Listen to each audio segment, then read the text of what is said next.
저녁 예배 오셔서 감사드립니다. 우리가 에베소서 말씀을 묵상하고 또 배워가고 있습니다. 오늘은 지혜의 영이시고 또 계시의 영이신 성령님에 대한 부분들을 우리에게 말씀해 주고 있습니다. 그래서 첫 번째는 지혜와 계시의 영에 대해서 살펴보도록 하겠습니다. 에베소서 1장 17절 말씀 화면을 보면서 또 프린트물을 보시면서 다시 한번 읽어보겠습니다. 시작. 우리 주 예수 그리스도의 하나님 영광의 아버지께서 지혜와 계시의 영을 너희에게 주사 하나님을 알게 하시고 아멘. 우리 주 예수 그리스도의 하나님이라고 표현해주고 있습니다. 여러분, 우리가 섬기는 하나님은 우리의 하나님이시고 우리의 주님이신 예수 그리스도의 하나님이시라 그렇게 말씀하고 있습니다. 또한 영광의 아버지께서라고 말해주고 있습니다. 여러분, 하나님은 어떤 분이시냐? 하나님은 영광 중에 거하시는 분이십니다. 가끔 제가 말씀드립니다만 단테라고 하는 사람이 쓴 신곡이라고 하는 책이 있습니다. 지옥편이 있고 가운데는 연옥편이 있고 그리고 천국, 이렇게 세 책으로 구성되어 있는데 그 세 책의 세 번째 부분 천국에 가서 그가 천국의 여러 곳을 돌아보게 됩니다. 그리고 천국에서도 가장 높은 곳, 그곳에 가서 그가 경험하는 것은 하나님은 영광 중에 거하시는 분이시다라고 하는 것입니다. 천국은 하나님의 영광의 찬송으로 가득 차 있는 곳이고 하나님의 영광의 빛으로 가득 차 있는 곳이다, 그렇게 이야기해 주고 있습니다. 여러분, 하나님의 영광의 빛이 저와 여러분의 삶에 비춰지는 은혜가 있기를 간절히 바랍니다. 우리가 근심이 있으면요 어두워집니다. 여러분, 옛날에 시골에서 밤에 밤길 다녀보셨습니까? 무섭던가요? 무섭지 않던가요? 혹시 도깨비 불이라고 보셨어요? 여러분 동네에는 없었어요? 저희가 어릴 때는 이제 산이 이렇게 보이는 그런 산 밑에 있었는데 산에 가끔 밤에 보면 어른들이 도깨비 불이라고 부르는 게 있었습니다. 그 뭐냐면 산 저쪽에서 번쩍 하는 게 있고 또 이쪽에서 번쩍하는 게 있고, 아직도 그 원인이 뭔지 모르겠는데 어른들이 그걸 도깨비 불이라고 그렇게 불렀습니다. 그러니까 산에는 도깨비가 살고 있나 보다. 산에 낮에 올라가 보았습니다. 도깨비가 있어요, 없어요? 없죠. 그런데 밤에는 도깨비 불이 또 나타나고, 밤이라고 하는 것은, 어둠이라고 하는 것은 두려움을 이야기하는 것이고요, 어둠이라고 하는 것은 하나님의 어떤 통치하심 가운데서도 어떤 어둠의 영역, 또 사망의 영역, 어떤 그런 부분과 관련되어 있다라고 하는 것을 알게 됩니다. 그래서 지옥은 어두운 곳이고 희망이 없는 곳이다, 그렇게 말할 수 있겠습니다. 꿈과 희망과 내일이 없는 곳, 그곳이 어두운 곳이고 그곳이 지옥입니다. 그런데 천국, 하나님이 계신 곳에는요 어두움이 있지 않습니다. 광명의 빛이 있고 영광의 빛이 있고 영광이 찬송이 있는 곳이 하나님께서 계신 곳인데, 오늘 본문에서도 우리 주 예수 그리스도의 하나님 영광의 아버지께서라고 말해주고 있습니다. 여러분, 우리가 복음 노트를 할 때마다 첫 번째 던지는 질문, 하나님 어떤 분이시고 어떤 구원의 역사를 행하십니까? 라고 말하죠. 여러분, 오늘 17절에서 하나님은 어떤 하나님이라고 말씀해주고 있습니까? 영광의 하나님이시다라고 하는 것입니다. 그 영광의 하나님께서 하시는 일이 있습니다. 그것을 이렇게 말합니다. 그 영광의 하나님께서 지혜와 계시의 영을 너희에게 주사 하나님을 알게 하시고 라고 말합니다. 여러분, 인간이 어떻게 하나님을 알 수 있습니까? 어떻게 하나님을 알 수 있습니까? 사실은요, 우리 인간이 하나님을 알 수 있는 길은 없습니다. 우리의 3차원에 살고 있는 우리가 하나님을 이해하기가 어렵고 어떻게 보면 불가능합니다. 우리가 하나님을 찾고 하나님을 알 수 있는 길은 없습니다.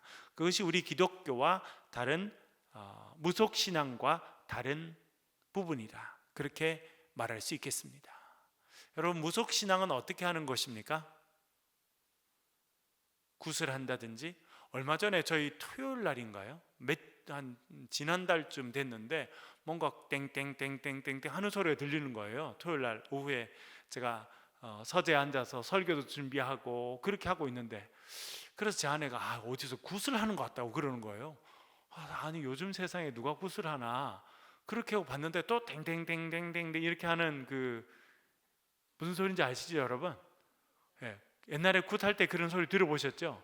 저도 정말 어릴 때 저희 동네에서 그렇게 정신적으로 좀 어려운 그런 아가씨가 있는 집이었는데, 그렇게 지나가다 보니까 막 그런 분이 오셔가지고 막 이렇게 뭘 두드리고 뭐 와서 막 뭐 이렇게 빌고 또 이런 거를 한 번은 본 적이 있는데, 그 다음에는 제가 별로 본 적이 없거든요.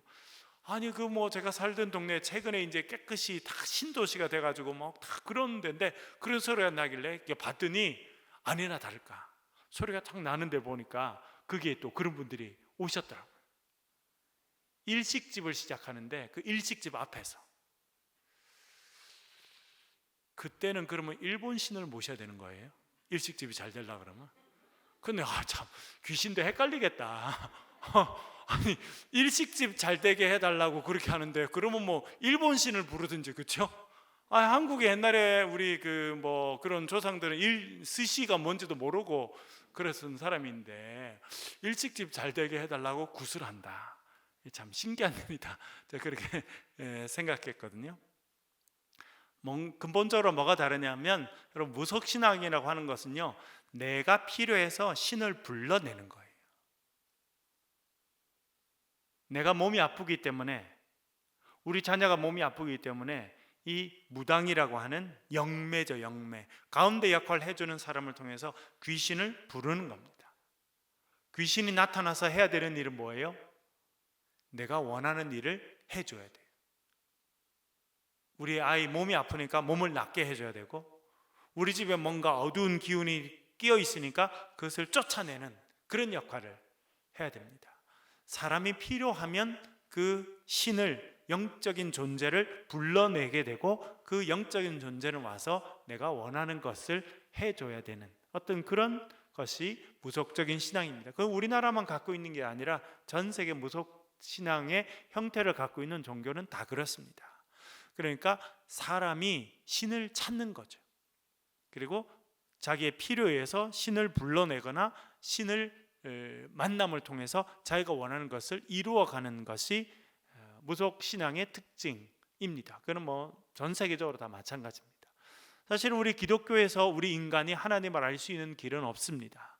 하나님을 알 수 있는 유일한 길은 하나님의 계시를 통해서 알게 됩니다. 지난번에도 설명을 드렸습니다만, 계시, 영어로는 revelation이라고 하는데요, 계시라고 하는 것은 무엇이냐면 보여주신다는 것입니다. 하나님께서 하나님 당신 자신을 열어서 우리에게 보여주실 때 우리는 하나님을 알게 됩니다. 그것을 계시라, 그렇게 말할 수 있겠습니다. 그러니까 우리 기독교에서는 우리가 인간인 우리가, 피조물인 우리가 창조주이신 하나님을 찾아가고 하나님을 스스로 알 수 있는 길은 없다는 겁니다. 우리가 하나님을 알 수 있는 길은 하나님께서 하나님의 모습을 열어서 우리에게 보여주실 때만 우리가 그 하나님을 알게 됩니다. 그것을 계시라고 말합니다. 그 계시의 방법이 무엇이냐? 가장 중요한 계시의 방법은 예수 그리스도이십니다. 그래서 예수 그리스도, 그분은 우리에게 오신 하나님이시고 하나님의 완전한 계시라, 그렇게 말할 수 있겠습니다. 또한 하나님께서 우리에게 하나님 이 누구신지를 알려주시는 방법은 하나님의 말씀인 성경입니다. 그래서 우리가 아침마다 성경을 읽고 우리가 묵상하고 복음 노트를 기록하고 하나님의 말씀을 집중하는 것은 우리가 하나님을 알 수 있는 길이기 때문에 그렇습니다. 그리고 하나님께서 우리에게 하나님의 뜻을 알려주시는 방식이고 하나님의 음성을 들려주시는 방식이 성경이기 때문에 우리가 성경 말씀을 하나님의 말씀이라고 믿고 고백하고 이 말씀을 통해서 살아가고 있습니다. 그래서 우리는 성경을 통해서 하나님이 누구신지를 알게 됩니다. 이것을 조금 어려운 말로는 특별 계시다 그렇게 말합니다. 특별하게 우리에게 주신 그 특별 계시의 핵심은 예수 그리스도이시고 우리가 지금 손에 들고 있는 하나님의 계시는 성경 말씀입니다. 그래서 우리 특별히 개신교회는 성경 말씀 중심의 교회입니다. 말씀의 교회. 루터 이제 10월 말 우리 이제 이번 주 종교 개혁 주간으로 지나게 되는데요. 교회는 어떤 교회냐? 또 우리는 신앙생활은 무엇이냐? 루터가 고민을 많이 했습니다. 그리고 결론이 무엇이냐면 말씀의 종교. 기독교는 말씀의 종교라는 거예요. 그래서 하나님의 말씀을 우리가 믿고 말씀을 통해서 하나님을 경험하고 하나님은 우리에게 주신 이 성경 말씀을 통해서 우리에게 계시하신다라고 하는 것을 이야기해 주고 있습니다. 기도 중요하고요. 예언하고 방언하고 성령의 은사를 체험하는 것 대단히 중요합니다. 계시와 환상을 보는 것도 중요해요. 여러분 환상을 보신 적이 있으십니까? 경험해 보신 적이 있으세요? 저는 목회자가 된 지금보다 고등학교 때 그런 경험이 훨씬 많았어요. 사실은 이게 하나님 주시는 환상이라고 하는 거구나. 어떤 그런 것도 계시의 방법이죠. 그러나 하나님께서 온전하게 우리에게 하나님의 뜻을 계시해 주시는 방식은 예수 그리스도이고 그리고 성경이라 그렇게 말할 수 있겠습니다. 그것을 특별 계시라고 하고요. 일반 계시도 있습니다. 일반 계시. 그건 무엇이냐? 여러분 자연에 나가 보셨나요? 여러분 최근에 이렇게 산이나 또 주위에 보면 나무들이 어떻게 되고 있어요? 옷을 갈아입고 있죠. 형형색색의 여러 가지 옷, 특별히 단풍나무 얼마나 예쁜지, 그렇죠? 그런 것을 통해서 우리는 하나님의 솜씨를 알게 됩니다. 그래서 사도 바울도 로마서에 뭐라고 말합니까? 하나님을 알만한 것이 우리 가운데 있다는 것입니다. 자연 만물이 돌아가는 것을 보고 이 세상이 돌아가는 것을 보고 자연 세계가 움직이는 것을 보고 그것을 통해서 우리는 하나님이 살아계시구나 역사하시는구나 하는 것을 일부 알게 된다는 것입니다. 그것을 일반 계시라 그렇게 말합니다. 여러분 자연 만물이 찬송하는 소리를 들어보셨습니까? 들어보셨어요, 여러분? 저도 그런 경험들을 여러 번 했는데요.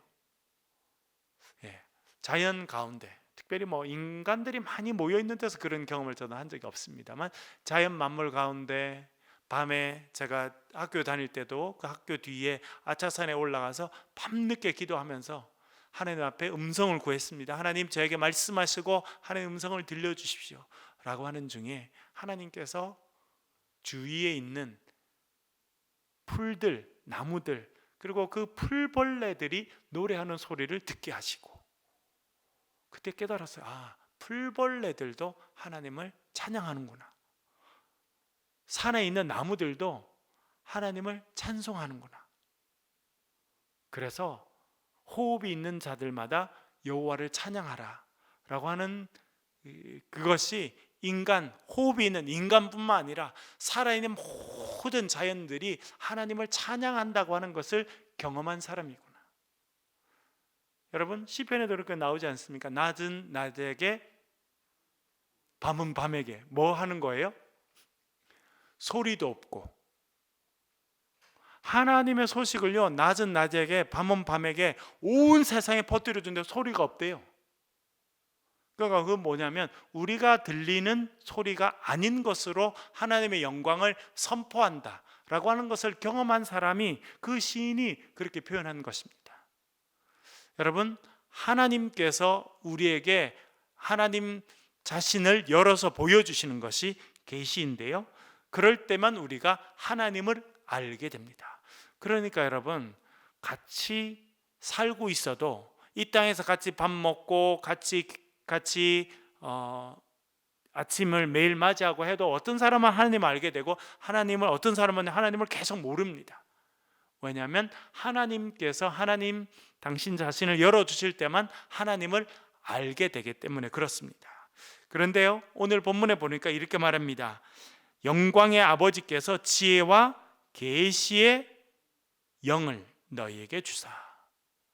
그러니까 우리가 하나님을 알게 되는 것은 하나님께서 우리에게 누굴 보내주셨기 때문이라는 것을 알게 됩니까? 하나님의 영이신 성령을 보내주셨기 때문에, 예수 그리스도의 영이신 성령을 보내주셨기 때문입니다. 이 성령을 두 가지로 이야기했습니다. 하나는 뭡니까? 지혜.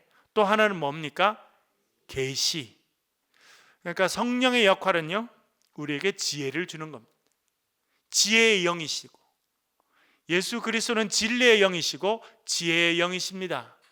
그러니까 여러분, 우리의 자녀들도 세상 공부를 하고 있습니다만 성령께서 지혜를 주실 때 우리는 그 학문의 세계나 또 이 세상을 살아가는 데 있어서 지혜를 얻게 된다고 하는 것을 알게 됩니다. 예수 그리스도의 영이신 성령님은 지혜의 영이십니다.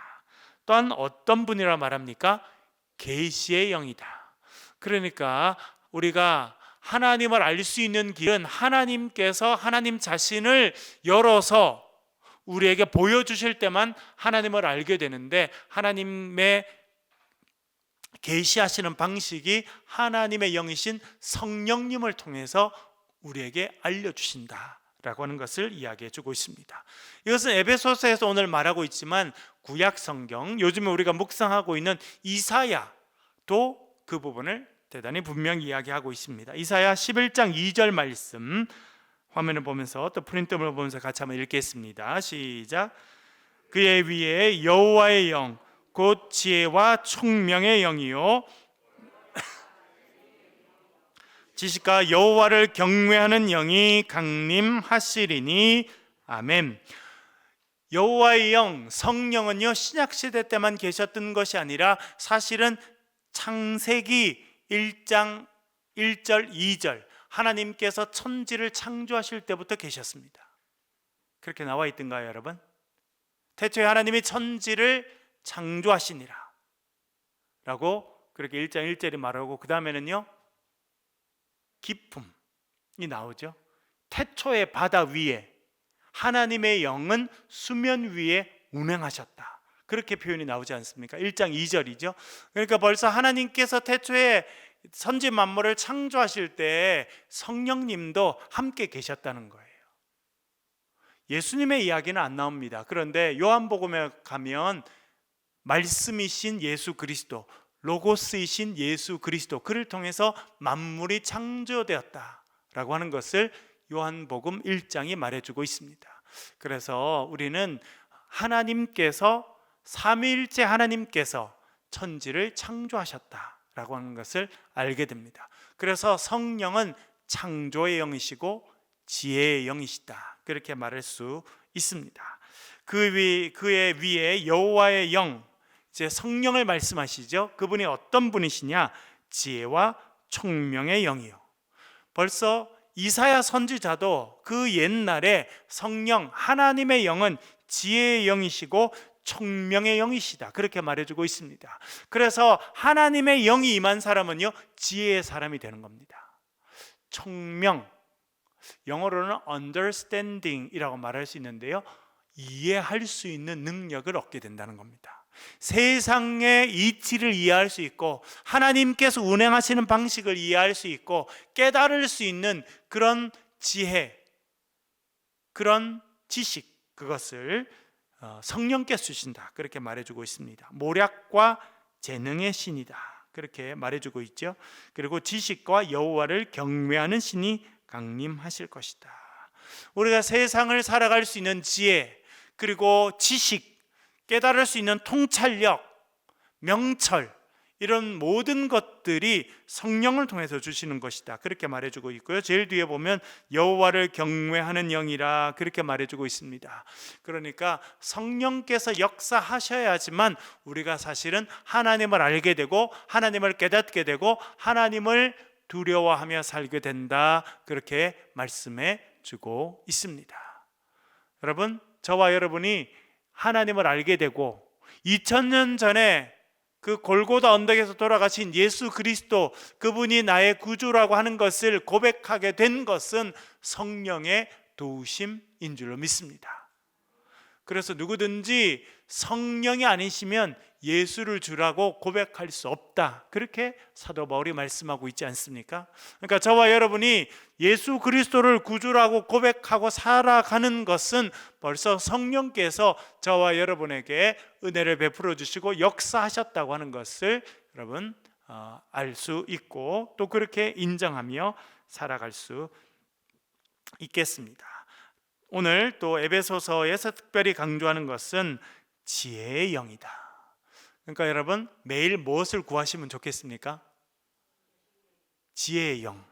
성령님, 저에게 온전히 임재해 주시고 성령님, 저의 인생을 인도해 주십시오라고 기도하시면 좋을 것 같습니다. 그리고 우리 자녀들 참 입시하느라, 그렇죠 여러분? 그리고 뭐 대학만 들어가면 인생이 끝나던가요? 여러분, 자녀를 키워보니까 중고등학교 다닐 때는 막 대학만 들어가면 다 끝날 것 같은데, 그러니까 끝나던가요? 취직만 해야, 이제 취직을 해야지. 취직하니까 다 끝나던가요? 결혼해야지. 결혼. 요즘에 결혼 안 하니까 결혼해야지. 결혼하니까 다 끝나던가요? 예, 인생이 끝이 없습니다. 고민이 끝이 없어요.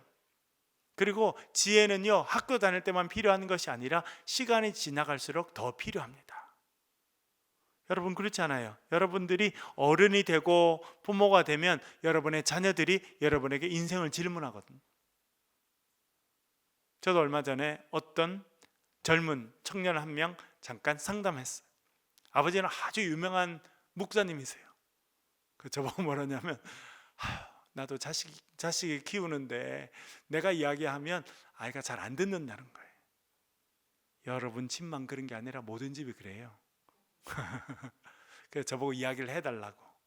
그래서 이야기를 제가 여러 가지 삶의 이야기를 했습니다. 그래서 여쭤봤어요, 그 부모님께. 그랬더니 저를 만나고 난 다음에 아들이 마음을 많이 정한 것 같아요. 그리고 고맙대요.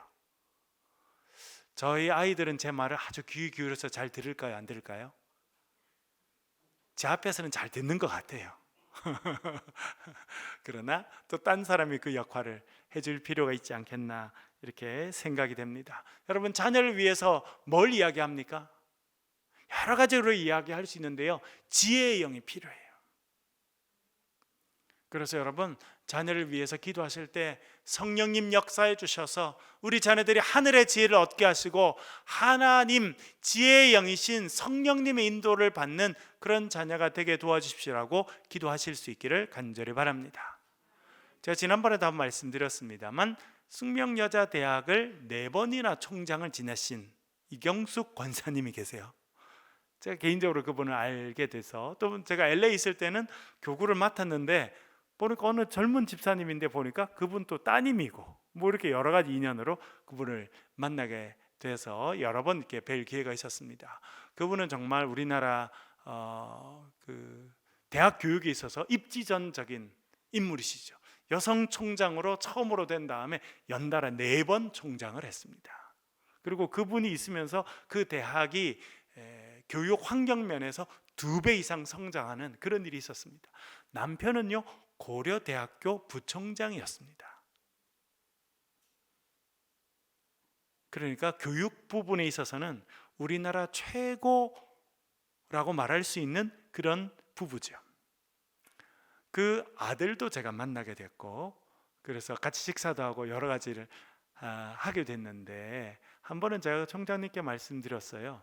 아드님이 전공을 전택하고 이렇게 할 때 아니 뭐 총장님만큼 조언을 잘하실 수 있는 분이 어디 계시냐, 또 남편분도 고대 부총장까지 하신 분이니까 이렇게 정말 뭐 교육계도 잘 아시고 두 분 다 미국에서 다 박사를 받으시고 한국에 오셔서 이렇게 활동하셨으니 아들에게 조언을 좀 해주시고 그렇게 하셨냐고 그러니까 그분은 뭐라는 줄 아세요? 목사님, 우리는 옛날 사람인데 우리가 아들한테 어떻게 조언을 하겠냐고. 우리는 거저 기도할 뿐이라고.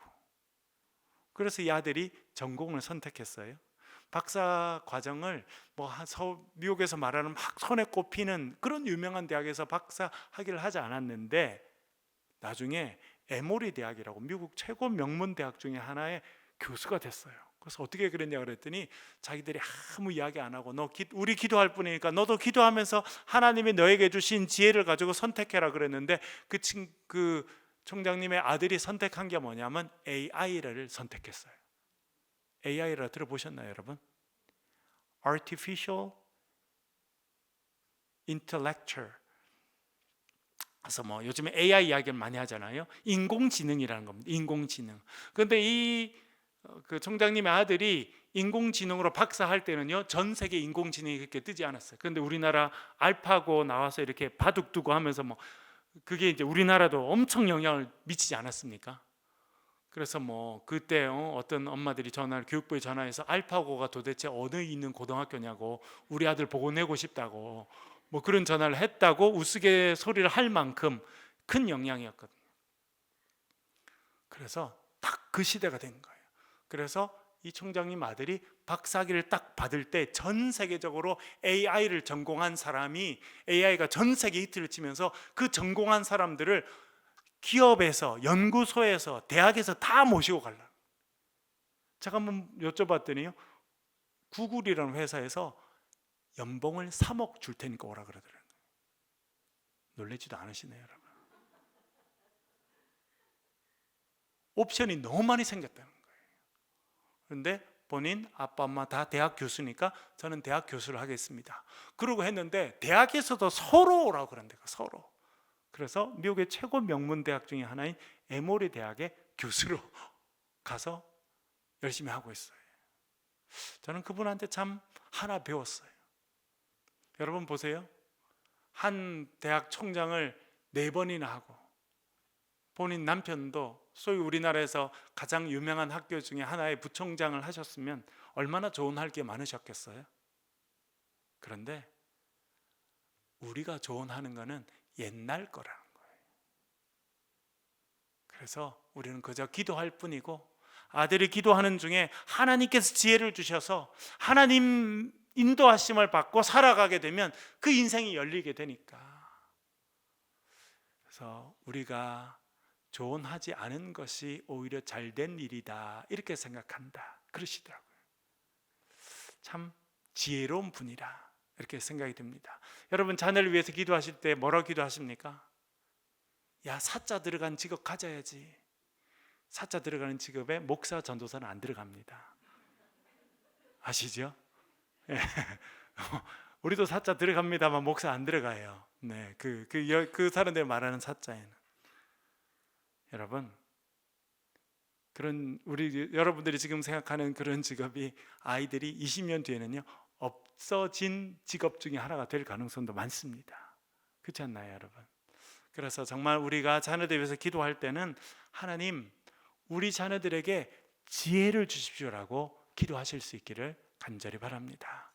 그래서 지혜의 영이신 성령께서 우리 자녀들을 이끌어 가시고 성령께서 앞길을 열어주실 때 정말 하나님께 영광 돌리는 그런 인생으로 살게 될 것입니다. 또한 갈라디아서 1장 11절 12절 사도 바울이 움직였던 삶의 기준이 무엇이었는지 다시 한번 살펴볼게요. 갈라디아서 1장 11절 12절 읽어보겠습니다. 시작. 형제들아, 내가 너희에게 알게 하노니 내가 전한 복음은 사람의 뜻을 따라 된 것이 아니니라. 이는 내가 사람에게서 받은 것도 아니요 배운 것도 아니요 오직 예수 그리스도의 계시로 말미암은 것이라. 아멘. 복음을 전하게 된 것은 누군가 사람이 부탁해서 한 것도 아니고 누군가 어떤 사람이 하라고 이야기한 것도 아니고 그 사람으로부터 영향을 받아서 한 것도 아니고 오직 예수 그리스도의 계시로 말미암은 것이다. 그렇게 말해주고 있습니다. 사도 바울은요, 자기를 불러주신 분도 예수 그리스도이시고 자기를 보낸 분도 예수 그리스도이시고 자기의 삶을 움직여 가시는 분도 예수 그리스도이시고 그분의 역사하심의 방법은 계시라, 그렇게 말해주고 있습니다. 말씀드렸죠. 계시라고 하는 것은 하나님께서 하나님 당신 자신을 열어서 보여주시는 것, 뜻을 알려주시고 길을 인도해 주시는 것이 계시입니다. 사도 바울은요, 사람이 이쪽으로 가라 해서 간 그런 삶이 아니었어요. 너 저기 가서 복음을 전해라, 그렇게 한다고 간 것도 아니고요, 너 이제 그만해라. 여러분, 고린도 후서 11장 12장에 보세요. 그가요, 얼마나 두들겨 맞았는지 몰라요. 얼마나 채찍에 맞았는지 몰라요. 유대인들에게 40에 하나 감한 매를 5번 맞았다. 왜 그런 매를 때렸을까요? 그만하라는 거거든요. 너 또 하면 죽여버린다 라고 하는 의미로 그렇게 했잖아요. 그래서 그만뒀나요, 여러분? 그만두지 않았어요. 왜? 내가 사람이 하라고 해서 시작했으면요, 그 사람이 그만두라고 할 때 그만둬야 돼. 그러나 사도 바울은요, 그렇게 시작하지 않았어요. 하나님의 계시로, 하나님이 나를 부르셔서 그 계시를 통해서 나를 불러주셨으니 하나님이 그만하라고 할 때까지 계속하겠다라고 하는 것이 사도 바울의 삶의 기준이었습니다. 오늘 본문으로 다시 돌아가면 지혜와 계시의 영을 너에게 주셨다, 그렇게 말해주고 있습니다. 성령은 지혜의 영이시고 또한 계시의 영이십니다. 성령을 통해서 하나님은 저와 여러분에게 하나님의 뜻을 알려주신다라고 하는 것을 알려주고 있습니다. 에베소서 3장 3절에도 강조하고 있는데 한번 읽어볼게요. 에베소 3장 3절 읽겠습니다. 시작. 곧 계시로 내게 비밀을 알게 하신 것은 내가 먼저 간단히 기록함과 같으니. 아멘. 에베소서에서도요, 바울이 말합니다. 계시로 내게 비밀을 알게 하신 것은. 여러분, 그러니까 하나님의 비밀, 하나님께 감춰져 있던 것, 그것을 하나님께서 나에게 알려주신 방법이 뭐였다고 이야기합니까? 그것이 계시라는 거예요. 다시 말씀드리면 우리가 하나님의 뜻을 알기 위해서 꼭 필요한 것이 계시입니다. 그런데 아까도 말씀드렸다시피 그 계시는 우리에게 이미 주어졌습니다. 그 계시가 무엇입니까? 예수 그리스도이시고 또한 그 계시가 무엇입니까? 하나님의 말씀인 성경이라. 그러니까 여러분, 인생의 문제가 잘 안 풀린다고 어디 팔공산 근처에 가가지고 용한 집 없나 찾을 필요 없어요. 그런 사람이 있어요, 없어요? 심지어 교회 다니는데도요, 무당 찾아가는 사람이 있어요, 없어요? 있어요. 왜? 너무 답답해서. 그래서 참 복받고 살기는 어렵다. 그렇죠? 하나님의 계시의 말씀을 주셨으면 우리처럼 아침에 일어나서 2장씩 읽고, 안 그러면 20장씩이라도 읽고, 그렇죠? 기도하고. 그래서 하나님께서 이 말씀을 통해서 우리에게 주실 때 그것이 가장 확실한 계시의 말씀이고 우리에게 허락하시는 하나님의 뜻이라고 하는 것을 여러분 아시고 하나님 말씀을 더욱더 사랑하며 살아가실 수 있기를 간절히 바랍니다. 제가 수요일 날 처음에 강의를 우리 신약 성경 쭉 시작할 때 그렇게 말씀드렸습니다. 신약 성경을 적은 사람들, 사도 바울이라든지 베드로라든지 사도 요한이라든지 그런 분들이 자기의 손을 들어서 편지를 썼습니다. 그런데 그들에게 하나님의 뜻을 알려주신 분은 성령입니다. 그래서 하나님의 영, 하나님의 감동하심을 통해서 성경이 적혀졌다, 그렇게 말하죠. 하나님의 감동하심이라고 하는 것은 하나님의 영이 그들을 붙잡고 그들에게 친히 말씀하셔서 성경이 적혀졌습니다. 그러니까 성경이 적혀질 때 벌써 성령께서 역사하시고 성령께서 계시의 말씀을 주셔서 성경이 적혀졌다는 겁니다. 그건 뭘 의미하냐면 지금 21세기를 살아가는 우리가 성경을 읽을 때도 누구를 의지하며 성경을 읽어야 된다는 겁니까? 성령님을 의지하고. 그래서 여러분, 우리가 복음 노트를 할 때, 복음 노트 여러분 가지고 계신 걸 쭉 읽어보면 복음 노트를 하는 방식을 제가 쭉 써놨습니다. 첫 번째 해야 되는 일이 뭡니까? 성령님의 인도하심을 구하는 기도를 하고 성경을 읽는 거예요. 왜? 내 힘으로 성경을 알 수가 없어요. 잘못 읽으면요, 내가 복음 만들어요. 여러분, 내가 복음 갖고 있는 분 계세요? 마태복음, 마가복음, 누가복음, 요한복음 다음에 내가 복음을 갖고 있는 분들이 있더라고요. 어떤 분들은 뭐 하나님의 뜻이 뭐 하나님의 말씀이 이러는데 성경에 그런 게 전혀 없어요.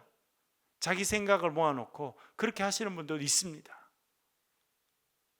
여러분, 그것이 아니고 성령의 인도하심을 구하면서 하나님 말씀을 읽고 성령의 조명하심을 통해서 하나님 말씀을 깨닫게 될 때 우리는 하나님이 누구신지 알게 되고 하나님의 뜻이 무엇인지 알게 되고, 그리고 성령을 통해서 우리는 하나님의 구원하심의 역사를 오늘 이 땅에서도 체험하며 살게 될 줄로 믿습니다. 비밀을 알게 하신다. 성령은 우리로 하여금 비밀을 알게 하세요. 깨닫게 하십니다. 그것을 말씀해 주고 있습니다. 정리하면요, 에베소서에서 말하고 있는 하나님의 영, 성령은요, 지혜의 영이시고 계시의 영이다 라고 하는 것을 알려주고 있습니다. 그러면 그 성령께서 오시면 어떤 일이 있게 되느냐? 18절 19절, 에베소서 1장 18절 19절 읽어보겠습니다. 시작. 너희 마음의 눈을 밝히사 그의 부르심의 소망이 무엇이며 성도 안에서 그 기업의 영광의 풍성함이 무엇이며 그의 힘의 위력으로 역사하심을 따라 믿는 우리에게 베푸신 능력의 지극히 크심이 어떠한 것을 너희로 알게 하시기를 구하노라. 아멘. 18절에 보면 이렇게 나옵니다. 너희 마음의 눈을 밝히사. 성령께서 오시면 어떤 일이 일어난다는 겁니까? 마음의 눈이 밝아진다는 거예요. 다시 말씀드리면 영안이 열린다는 겁니다. 영적인 눈이 열리게 됩니다. 여러분, 얼마 전에 우리가 살펴본 것처럼 이사야 6장에 보니까 이사야가요, 영안이 열리게 됩니다. 영적인 눈이 열리게 되니까 뭘 바라보게 됩니까? 하늘나라에 있는 하나님의 보좌를 보게 됩니다. 그리고 하나님께서 말씀하시는 것을 듣게 됩니다. 그것이 영안이 열려서 그렇습니다. 사랑하는 여러분들, 저와 여러분의 마음의 소원이 지혜의 영을 통해서 영안이 열려지는 그런 것이 저와 여러분의 소원이 될 수 있기를 간절히 바랍니다. 여러분, 신학 공부를 많이 하면 영안이 열리게 될까요? 예, 그렇게 지혜를 얻는 분도 있고 그렇지 못한 분도 있습니다. 공부를 꼭 많이 한다고 영안이 다 열리는 것은 아닙니다. 그렇다면 어떤 사람들은 아유, 공부해도 뭐 그런데 공부할 필요 없다 이런 분들도 있어요. 그것도 참 잘못된 거예요. 오늘 성경은 너희의 마음의 눈을 밝혀주신다 그렇게 말합니다. 영안이 열린다는 것입니다. 성령께서 오셔서 우리에게 은혜를 주시면 우리의 영의 눈이 열리게 되고 하나님의 뜻을 깨닫게 되고 인생의 진리를 깨닫게 되는 것이다 그렇게 말씀하고 있습니다. 그렇게 이 눈이 열리게 되면 어떤 일이 있느냐? 그의 부르심의 소망이 무엇이며 하나님께서 우리를 뭘 위해서 불러주셨는지 그걸 깨닫게 된다는 거예요. 우리 자녀들에게 하나님께서 어떤 재능을 주시고 어떤 일을 우리 자녀들에게 맡기시는지 그걸 깨닫게 된다는 거예요, 여러분. 그렇게 우리의 자녀들에게 하나님 주신 그 재능과 그 앞길을 깨닫게 되는 것은 우리의 마음의 눈이 열릴 때, 성령께서 오셔서 우리의 영안을 열어주실 때 일어나는 일이라 그렇게 말씀해 주고 있습니다. 또한 성령 안에서 그 기업의 영광의 풍성함이 무엇이며 하나님의 자녀로 하나님의 기업을 이어받을 자로 살아가는 그 삶이 얼마나 풍성하고 아름다운 것인가를 깨닫게 되는 것은요, 마음의 눈이 열릴 때, 영안이 열릴 때라고 말해주고 있습니다. 또한 그의 힘의 위력으로 역사하심을 따라 믿는 우리에게 베푸신 능력의 지극히 크심이 어떠한 것을 알게 된다. 하나님께서 저와 여러분에게 능력을 주셨습니까? 주시지 않으셨습니까? 주셨어요. 그거를 우리의 마음의 눈이 열리면, 영안이 열리면 깨닫게 된다는 겁니다. 지난번에 저희들이 리더 훈련할 때 제가 야고보서 5장 이야기를 말씀을 드렸습니다. 야고보서 5장에 보면 너희 중에 병든 자가 있느냐? 교회 리더들을 청할 것이요 저들은 그를 위해서 기도하라 라고 말하면서 이렇게 말씀합니다. 의인의 간구는 역사하는 힘이 크다. 그렇게 말하면서 제일 뒤에 뭐라고 그러냐면 엘리야는 우리와 성정이 같은 사람이로되 그가 기도했더니 3년 6개월 동안 비가 오지 않았고 그가 기도했더니 하늘이 열리고 하늘에서 비가 내리게 되고 열매를 먹게 됐다는 겁니다. 세상이 열매를 맺게 됐다. 저는 그 부분을 왜 써놨을까 라고 생각했는데 무슨 의미냐면 저와 여러분에게 하나님께서 능력을 주셨다는 것입니다. 엘리야에게만 능력을 준 것이 아니라 우리에게 능력을 주셨다는 겁니다. 그 능력은요 예수 그리스도를 통해서 일어나는 기적의 도구가 되는 능력이라는 거예요. 저와 여러분이 어떤 큰 능력이 있어서 우리가 선포해서 이루어지는 것이 아니라 능력의 이름 예수 그리스도를 의지하고 살아갈 때 예수 그리스도께서 저와 여러분을 통해서 놀라운 일들을 이루신다라고 하는 것을 깨닫고 그 일을 행하는 자가 되라, 그렇게 말씀하시는 것입니다. 하나님께서 저와 여러분을 통해서 놀라운 일들을 이루어 주실 줄로 믿습니다. 우리는 뭘로 쓰임 받는 거예요? 도구로 쓰임 받는 것이고 축복의 통로로 쓰임 받게 되는 것입니다. 여러분 역사를 보십시오. 저는요 처음 서울에 올라가서 신앙생활하고 교사했던 교회가 서울에 있는 영락교회인데요, 한경직 목사님 생전에 제가 딱 한 번 뵐 수 있었습니다. 장신대 예배당이 한경직 목사님 기념 예배당인데 그 예배당이 완성됐었을 때 목사님께서 90대 후반이 되셔서 처음 오셨어요. 저는 눈으로 그분을 처음이자 마지막으로 그때 뵀습니다. 왜소하시더라고요. 등치도 별로 크지 않으시고 많이 마르시고 그때 오셔서 단에 쓰셨지만 한마디 말씀하실 기력이 없으셨어요. 사실은 그러셔서 그냥 손만 흔드시고 내려가시는 그런 모습을 보았습니다. 그런데요 그분이 그 교회를 목회하면서 이루어 놓은 일은요 상상을 초월할 정도의 엄청난 일을 하셨어요. 그런데 그분은 등치가 작으시더라고요. 마르셨더라고요. 기력이 그렇게 철철 넘치는 분이 아니시더라고요. 그래서 그분은 어떻게 그런 일을 하셨을까? 그분이 아신 것은 나는 연약하지만 하나님은 위대한 능력을 가지고 계신 분이라고 하는 것을 그분이 알고 깨닫고 그것을 선포하신 것이라 그렇게 생각했습니다. 여러분, 하나님은 위대한 능력의 하나님이라고 하는 것을 저와 여러분이 기억하실 수 있기를 바랍니다. 우리가 성령님을 경험하게 되고 성령을 통해서 영안이 열리게 되면 하나님이 위대한 능력을 가지고 계신 분이시고 지금도 그 하나님이 역사하신다는 것을 우리가 알게 되고요, 하나님께서 우리를 부르시면 저와 여러분이 그 일에 쓰임받는 도구가 될 것이라고 하는 것을 깨닫게 될 줄 믿습니다. 여러분, 그런 면에서는요 참 기대가 있지 않아요?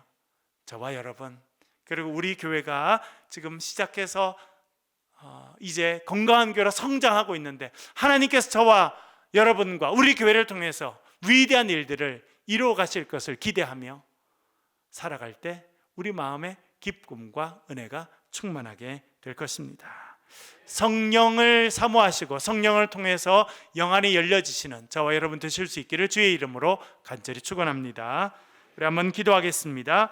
하나님, 성령을 보내시고 성령 가운데 우리의 마음의 눈을 열어주셔서 하나님을 밝히 바라보며 주님께서 역사하시는 그 일에 쓰임받는 도구가 되게 해달라고 이 시간 한번 기도하겠습니다. 특별히 우리 자녀들의 이름을 불러가며 기도하겠습니다. 멀리 있는 자녀들, 가까이 있는 자녀들, 성장기에 있고 공부하는 자녀들, 또한 인생의 중요한 시간을 보내고 있는 자녀들, 성장해서 가정을 이루고 있는 자녀들 이름을 불러가면서 하나님, 저들이 성령의 사람이 되게 하시고 영안이 열리게 주님 도와주시옵소서. 우리 송성으로 소리를 내서 한번 기도하겠습니다. 기도하십시다.